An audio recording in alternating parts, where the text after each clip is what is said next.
Hi there guys, so what sources do I use for my eBay UK dropshipping business?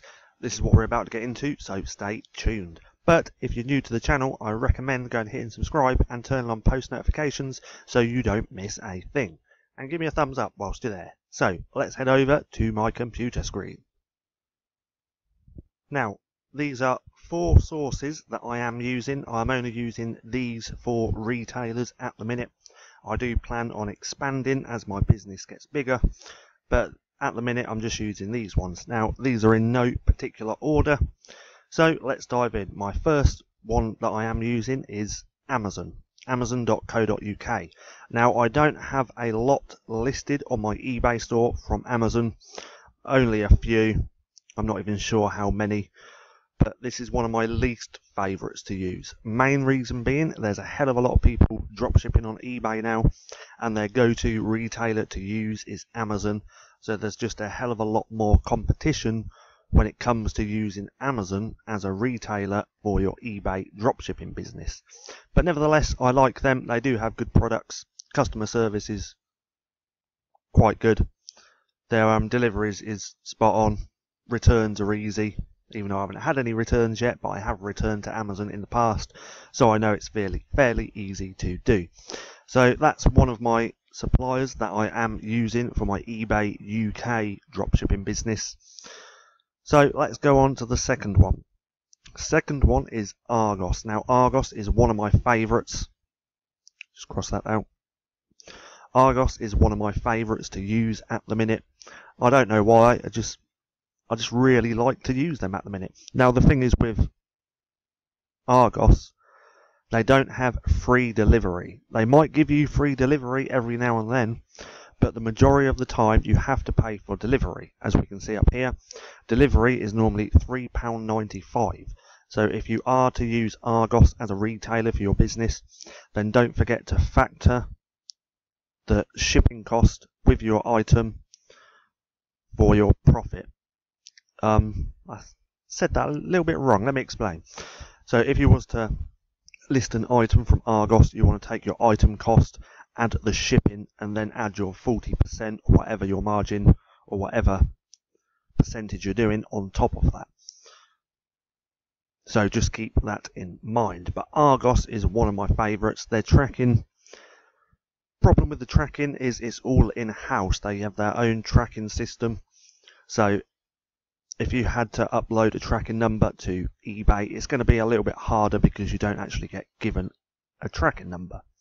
But there has been a few times where they have used Yodel, and I have been able to take a tracking number and put it into eBay.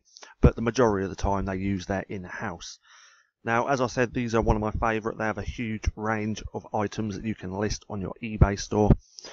So if you're thinking about using them, go through and check them out.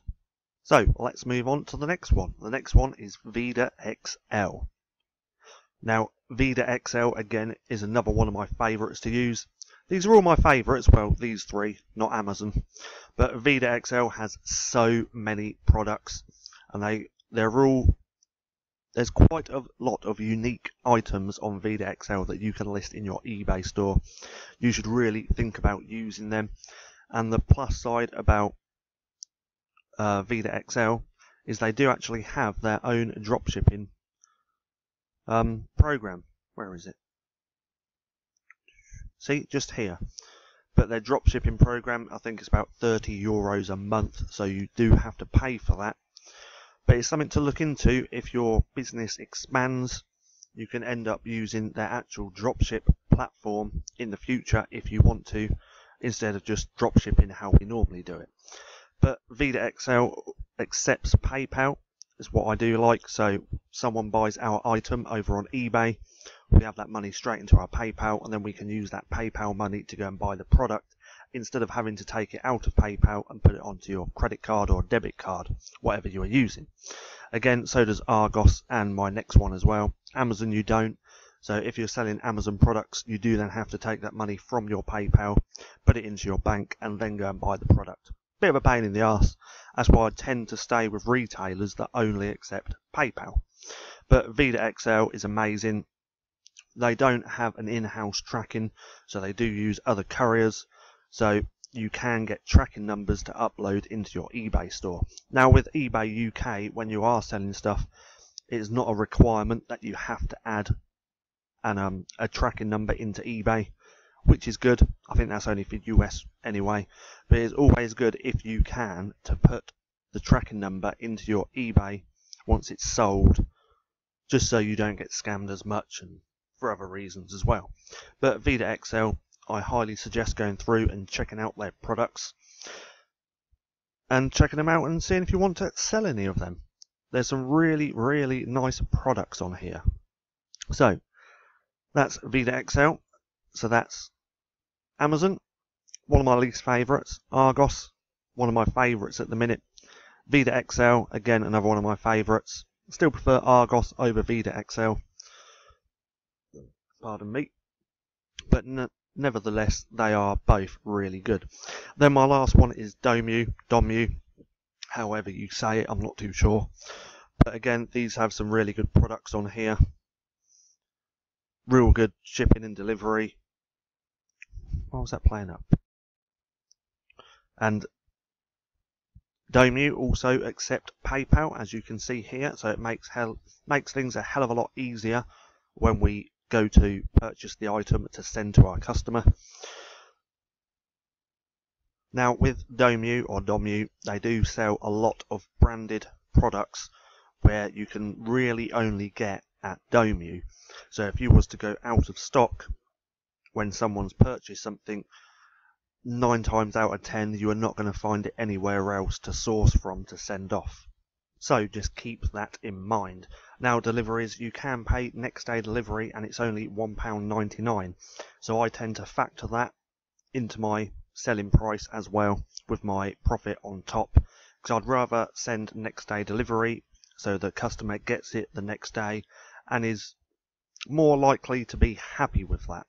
Now I'm pretty sure with Domu they don't, I should have said this with the others as well, that they don't send an invoice, but honestly don't worry about invoices. Main reason being, no matter where you source the item from, even if they don't have an invoice, they are still going to be branded, meaning there's going to be some kind of their brand name over the box. It's like with Argos. Now I'm pretty sure they don't send an invoice, but the packaging clearly states it's from Argos. Same with Amazon, you can't get round anything coming from Amazon in an Amazon box, so your customer's going to know where it's come from anyway, whether or not there's an invoice in the box.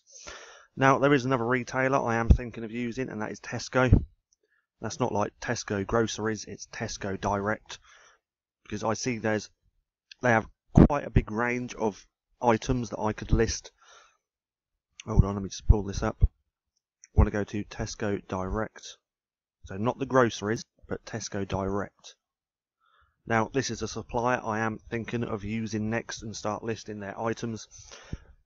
Only thing I don't like is they haven't got an eBay store, which is alright. The only reason I like eBay stores is because Vida XL has one, Domu has one, Argos has one. I have a little method of finding products that I can sell myself using their eBay stores. Now if you want to watch that training, just go up here in the right hand corner, go through and watch the video. Now with Tesco, now again I'm pretty sure they don't send invoices, but the packaging that it comes in is Tesco branded, so people are still going to know that it's come from Tesco. But as you can see, Tesco has a huge range of stuff, so I am thinking of using this. I did have a few items listed from Tesco in the past, but they weren't selling, and when I did a little bit of pruning I just deleted them. But now I'm thinking of using them again and selling a lot more products than what I was trying to do before. Now I hope you liked this video. If you did, don't forget to give me a thumbs up. Also go and hit subscribe and turn on post notifications so you don't miss a thing. That being said, I've been Paddy, this has been StackinProfit, and I'll see you again soon.